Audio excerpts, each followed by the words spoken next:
एक नगर में प्रतिष्ठित व्यापारी रहते थे, जिन्हें बहुत समय बाद एक पुत्र प्राप्ति हुई थी। उसका नाम चंद्रकांत रखा गया। चंद्रकांत घर में सभी का दुलारा था।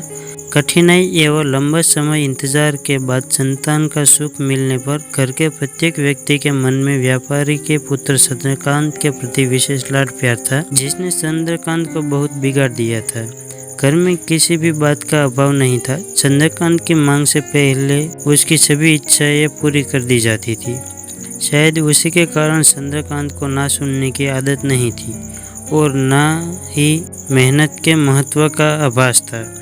चंद्रकांत ने जीवन में कभी अभाव नहीं देखा था, इसलिए उसका नजरिया जीवन के प्रति बहुत अलग था और व्यापारी के कड़ी मेहनत से अपना व्यापार बनाया था।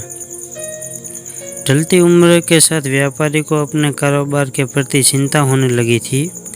व्यापारी को चंद्रकांत के व्यवहार से प्रत्यक्ष था कि उसके पुत्र को मेहनत के फल का महत्व नहीं पता। उसे आभास हो चुका था कि उसके लाड प्यार ने चंद्रकांत को जीवन की वास्तविकता और जीवन में मेहनत के महत्व से बहुत दूर कर दिया है। गहन चिंतन के बाद व्यापारी ने निश्चय किया कि वह चंद्रकांत को मेहनत के फल का महत्व स्वयं सिखाएगा, चाहे उसके लिए उसे कठोर ही क्यों न बनना पड़े।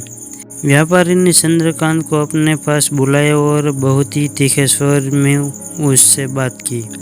उससे कहा कि तुम्हारा मेरे परिवार में कोई अस्तित्व नहीं है, तुमने मेरे कारोबार में कोई योगदान नहीं दिया और इसलिए मैं चाहता हूँ कि तुम अपनी मेहनत से धन कमाओ, तभी तुम्हें तुम्हारे धन के मुताबिक 2 वक्त का खाना दिया जाएगा। यह सुनकर चंद्रकांत को ज़्यादा कोई फर्क नहीं पड़ा। उसने उसे क्षण भर का गुस्सा समझ लिया, लेकिन व्यापारी ने भी ठान रखी थी। उसने घर के सभी सदस्यों को आदेश दिया कि कोई चंद्रकांत की मदद नहीं करेगा और न ही उसे बिना धन के भोजन दिया जाएगा। चंद्रकांत से सभी बहुत प्यार करते थे, जिसका उसने बहुत फायदा उठाया। वो रोज किसी न किसी के पास जाकर धन मांग लाता और अपने पिता को दे देता और व्यापारी उसे उन पैसों को कुएं में फेंकने का बोलता, जिसे चंद्रकांत बिना किसी अड़चन के फेंक आता और उसे रोज भोजन मिल जाता। ऐसा कई दिनों तक चलता रहा, लेकिन अब घर के लोगों को रोज रोज धन देना भारी पड़ने लगा। सभी उससे अपनी किन्नी काटने लगे, जिस कारण चंद्रकांत को मिलने वाला धन कम होने लगा और उस धन के हिसाब से उसका भोजन भी कम होने लगा। एक दिन चंद्रकांत को किसी ने धन नहीं दिया और उसे अपनी भूख को शांत करने के लिए गांव में जाकर कार्य करना पड़ा। उस दिन वो बहुत देर से थका हारा व्यापारी के पास पहुंचा और धन देकर भोजन मांगा। रोज के अनुसार व्यापारी ने उसे वो धन कुएं में फेंकने का आदेश दिया, जिसे उस बार चंद्रकांत सहजता से स्वीकार नहीं कर पाया और उससे पलटकर जवाब दिया, पिताजी, मैं इतनी मेहनत करके पसीना बहाकर उस धन को लाया और आपने मुझे एक क्षण में उसे कुएं में फेंकने कह दिया। यह सुनकर व्यापारी समझ गया कि आज चंद्रकांत को मेहनत के फल का महत्व समझ आ गया है। व्यापारी भली भांति जानता था कि उसके परिवार वाले चंद्रकांत की मदद कर रहे हैं, तभी चंद्रकांत अपनी आसानी से धन कुएं में डालता था। लेकिन उसे पता था एक न एक दिन सभी परिवारजन चंद्रकांत से कन्नी काट लेंगे। उस दिन चंद्रकांत के पास कोई विकल्प शेष नहीं होगा।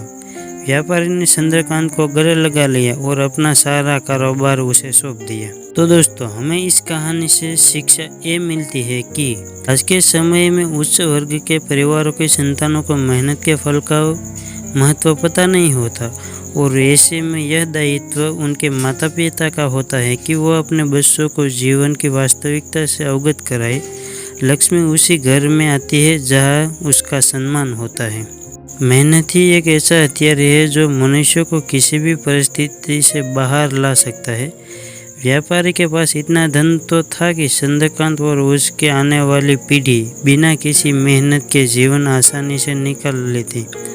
लेकिन अगर आज व्यापारी अपने पुत्र को मेहनत का महत्व नहीं बताता तो एक न एक दिन व्यापारी की आने वाली पीढ़ी व्यापारी को कोसती। तो दोस्तों, ये हमारी कहानी यहाँ पर ही समाप्त होती है। और इसके साथ मैं आपको एक और शिक्षा देना चाहूँगा कि कर दिखाओ कुछ ऐसा कि दुनिया करना चाहे आपके जैसा। तो आज के लिए बस इतना ही। थैंक यू दोस्तों।